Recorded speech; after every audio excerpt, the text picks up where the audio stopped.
Namaste, everyone. Welcome to Shred Therapy Episode 2. Today, we will be releasing our frustration through shred.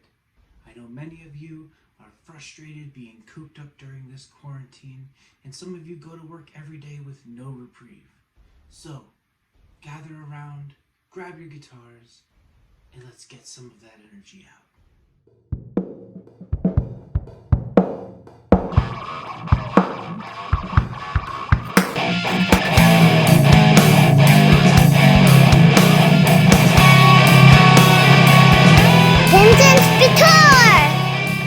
So if you've been playing guitar for any amount of time, you've probably heard the name Marty Friedman. And when we hear the name Marty Friedman, we think of a few different things. Crazy fast arpeggios, string skipping, crazy chromatic licks, and that weird underhand claw thing that he does. But I would assert that there's more to Marty's playing than meets the eye. Marty is what I would consider a master context player. Now, context, as it applies to the guitar, means being able to ebb and flow in and out of time and in and out of key with complete disregard for either of them, but somehow still being able to make it sound like it's supposed to be there. Because there really is no such thing as right and wrong notes. It's all context. In the last episode of Shred Therapy, I covered Tornado of Souls. Now, I'm not trying to make this a Marty Friedman channel, but when you learn one cool solo from a guitarist, you tend to kind of want to learn another one. It just happens that way. This one, I think, is even better for building up speed than Tornado of Souls itself. It is one crazy fast solo. So even if you can't get it up to speed yet, that's okay, because this solo contains many vital techniques and many vital concepts for you to build your lead playing. Learning this solo, I went to many different sources. A couple of them being Ben Eller and Chris Zupa, two of the big ones that put out many great lessons and many great exercises and drills. And learning it from them, I didn't quite get the concepts and the rhythms. Both of them kind of went over the solo fast, which I also intend to do. I just want to focus a little more on Marty's rhythmic assertions, because they are really weird and I couldn't pick up on them the way that I was taught. I had to go and slow the solo down to 50% and really listen. And even maybe my way isn't 100% correct. That's okay. My suggestion would be to go to many different lessons and make up your best amalgamation of all of them to what you think sounds the most correct and what best fits your playing style. Because if you've seen Kiko Loureiro or any of the other Megadeth guitarists play Marty's stuff, they all play it differently. I would say they're pretty good at keeping to the true soul of the solo, but they all play it differently. And there's not really a right or wrong way. Now, I'm going to go over the closest version to the album as possible. And I'm hoping that you guys can, or I'm hoping that this video really helps you pick up on that. So without wasting any more of your time, let's get into it. Believe me, I'm completely aware of how short people's attention span is on the internet these days. So I will try and make this as quick as possible and as painless as possible. So to start, this song is an E standard. I'm actually playing on a 7-string, so don't mind this big old thick string down here.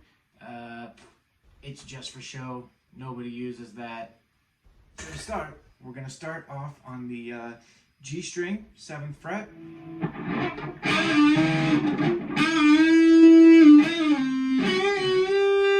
So that is 5th string bent up twice, full step. And then he's going to do it one more time, and he's going to go. So, full step up, down, and then to the 5th fret on the G string. And then he's going to go up to the 7th fret on the B string and do a half step bend. So it's going to go half step bend up, and then he's going to let it down about a quarter step and then back up another half step. So.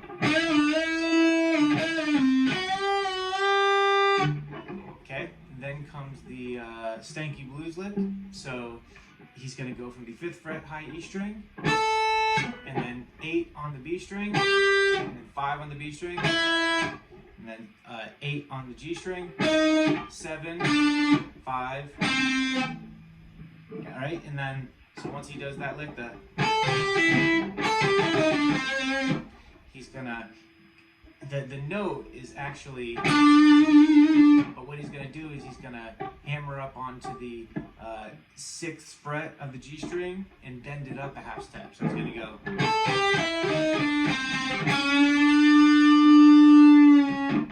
Right? Right. So then he's gonna do a quick little arpeggio. Starting, it's going to be a pentatonic arpeggio. So it's going to be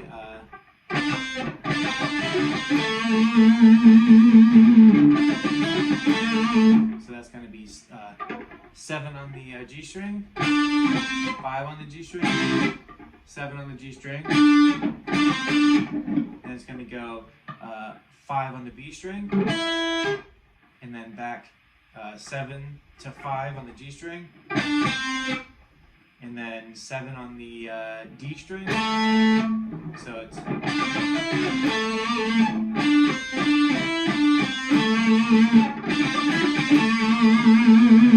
and don't be afraid to really crank on that vibrato. You are not doing Marty any justice unless you are cranking the hell out of the vibrato.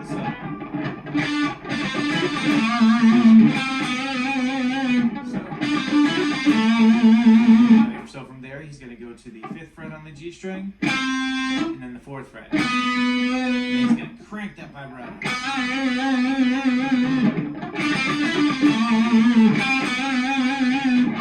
Okay, so that's the beginning of the solo. The next part, he's going to go to the 7th fret on the low E string. And the next riff is...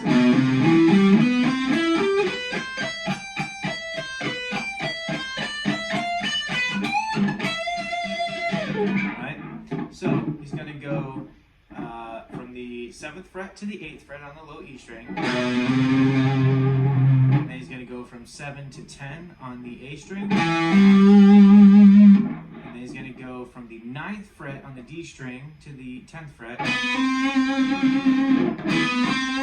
Then he's going to go from the 9th to the 12th on the G string. And then he's going to go on the B string from the 12th fret to the 13th. And then from the 12th fret to the 15th on the high E string. All them together. Right? It's that Hirajoshi scale that everybody talks about. Anyway, so the lick is...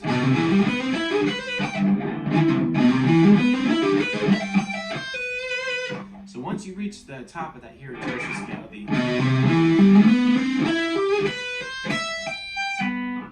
so when you get that last note from the 12th to 13th, you're going to go back down from the 15th to the 12th. So kind of back down the way you came in the original arpeggio. So you went, and then you're going to go, right? And then you're going to do the finger twister lick, which is going to be...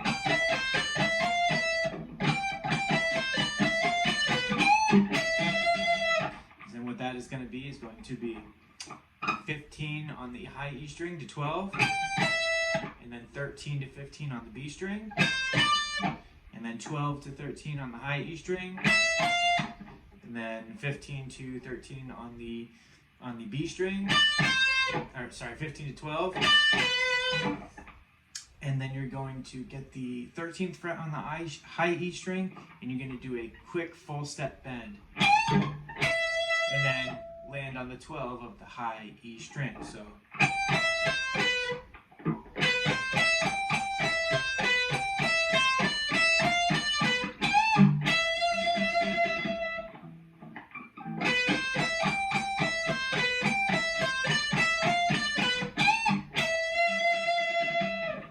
okay, so pretty simple.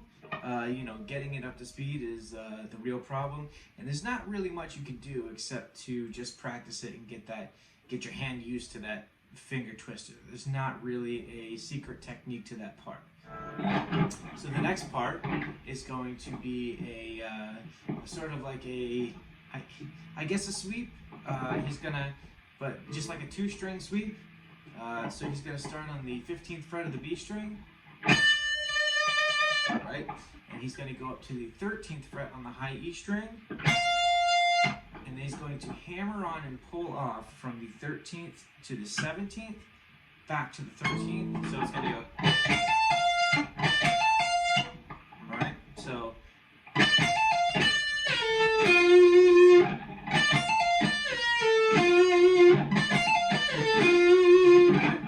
So he's going to land back on the 15th of the B string, and slide down to the 10,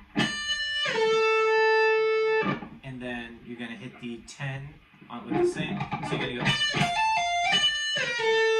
slide down with the middle finger. You're going to start with your middle finger, slide down to 10,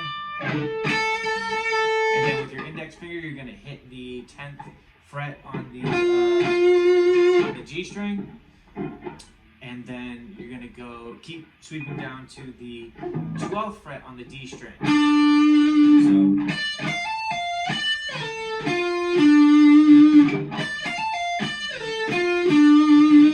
okay, and then so from there he's going to sweep up.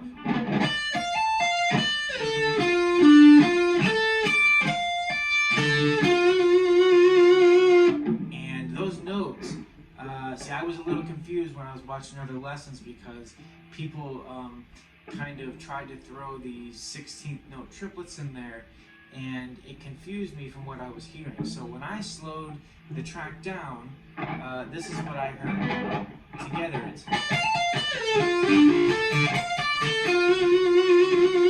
only obviously faster.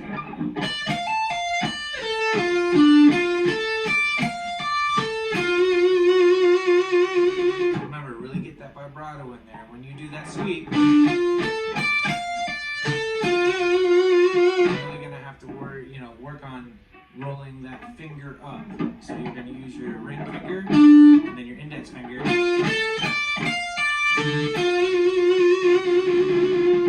So once you get down to that note, once you hit that final note on the 10th fret of the G string, you're going to slide up to the 22nd fret with your pinky. See, and here's a really good trick, and I learned this from Ron Arnold from Chimera in one of his more recent videos. I mean, I already knew it, but he really, when he said it, it made me think more about it to start doing it more consciously. That is, when you make a crazy slide like this, so you're going to go,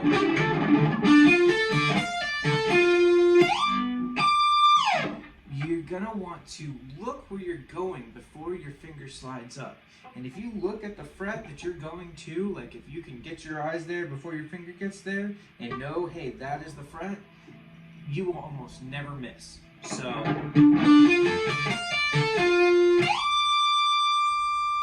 you're going to slide up to the 22nd fret. You're going to pull off to the 17th fret on the high E string. And you go to the 18th fret on the B string. So all together. And then once you get to the 18th fret on the B string, you're going to slide down to the 15th fret on the B string. Alright? So then you're going to go to the 14th fret on the G string. And then the 15th fret on the D string. And then back to the 14th fret, the G string, and then slide down to the 12th. So the rhythm is going to be kind of like do do do do do do do do. I'm sorry if I'm a little sloppy. I got this really crazy cut on the side of my finger, makes it a little uncomfortable to pick. So just bear with me. I'm doing my best.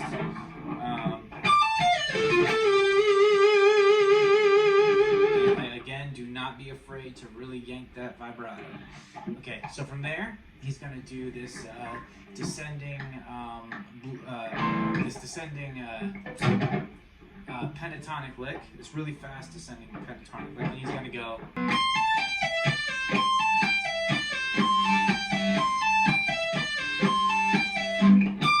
And so what that is, he's going to go down twice. So, and on the third time, he's only going to go down those 2 steps. So it's 2, 3, 1, 2, 3, 1, 2, 1, 2, 3, 1, 2, and then bend. So it's 1, 2, 3, 1, 2, 3, 1, 2, 1, 2, 3, 1, 2, bend. So he's going to go up to the 22nd fret and bend up a full step. Okay, so once he does that full step bend on the 22nd fret, now this is where things get a little sketchy. And every lesson that I look at is completely different on how they do this part. I know Ben Eller kind of just started from the 7th fret on the D string and just went right.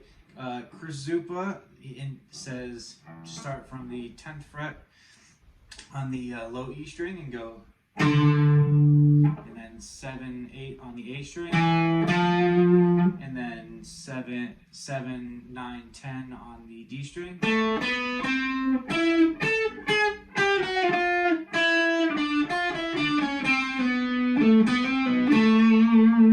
Right? But when you slow it down and you listen very carefully, it seems like it starts on this note, the one that Chris Zupa said, right? But I don't hear a,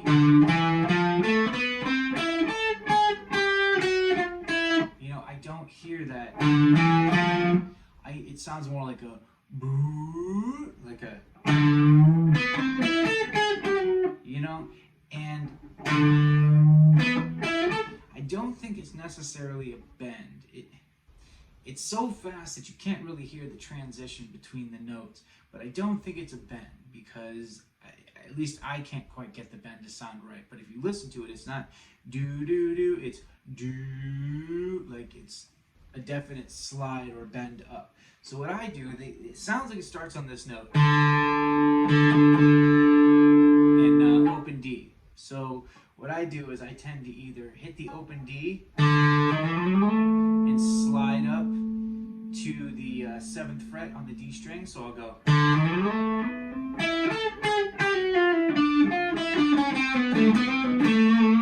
Or you can just start from the 1st fret on the D string. It really doesn't matter. You can't, going that fast, you can't quite hear that starting note anyway. So it's perfectly okay to just start on the 1st fret and just slide up to the 7th on the D string and go. Or sorry.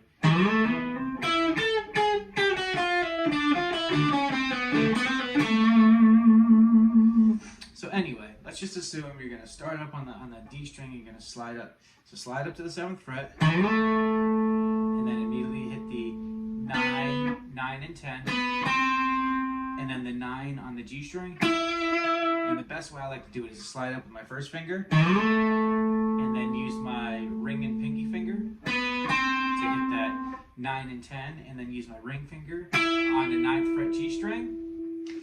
And then that next blues riff, it's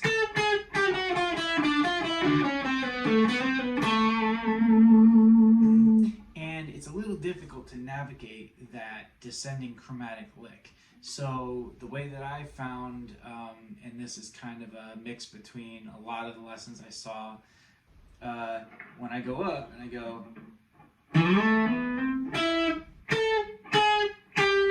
do those first 3 notes with your pinky, because you're going to set yourself up to be able to do that. Because the first notes, you'll notice, he starts out slow. It goes.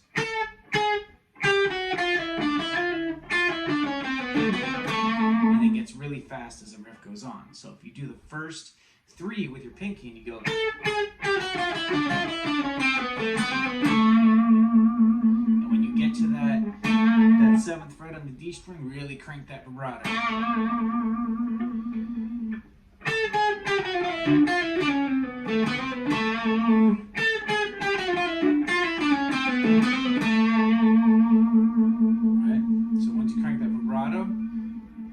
next lick is. Does that one more time, holds it for a minute, or, well, not a minute, you know what I mean. Holds it for a second. Get that crazy vibrato. Then you're going to do that same lick again, only instead of landing on the, you're going to go from the 5th fret, high E string, same lick, and then 8 on the B string to 5, and then 8 on the G string, 7 on the G string, and then 5 on the G string, and then the lick just changes completely. He slides up to the 13th fret on the B string and he does this.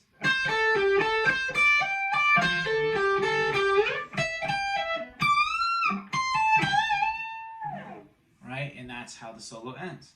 So, the way they got me through that is that sliding up to that lick, I can't think of them as two separate licks. So I think of this as one lick, right? And then while I'm waiting to do that last descending blues lick, I think of these as the same lick when I go.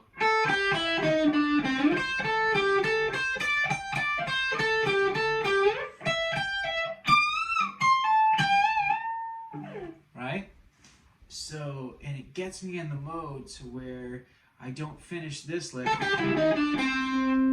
and then, you know, decide, oh, I gotta slide up here real fast. And right? I think of it as one fluent lick.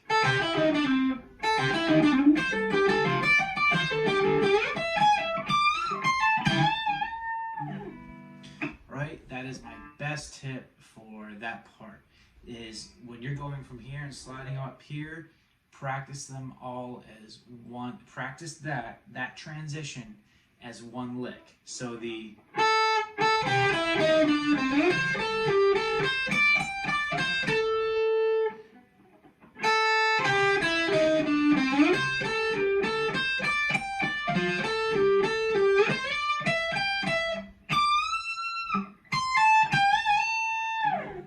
anyway, so when you do slide up to that lick,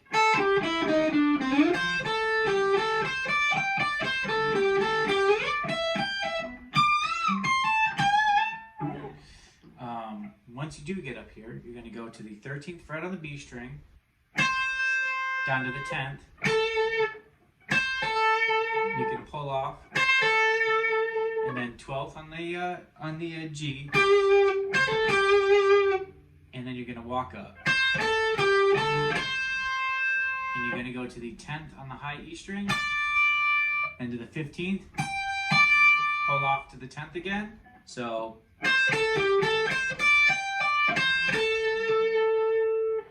and then you're going to finish off with.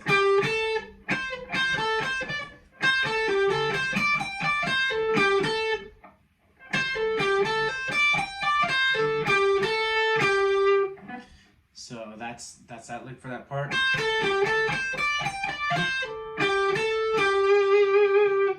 But when you land on that last 12th fret of the G string, so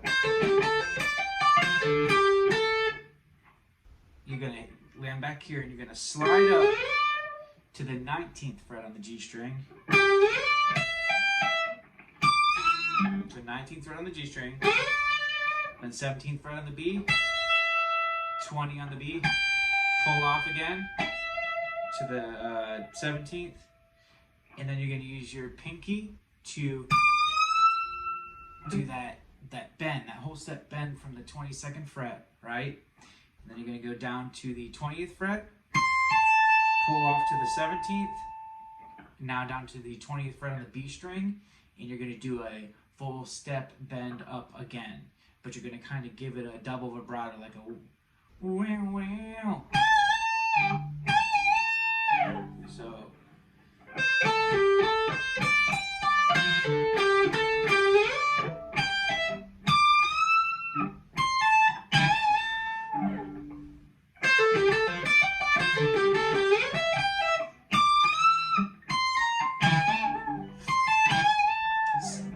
Sorry about that.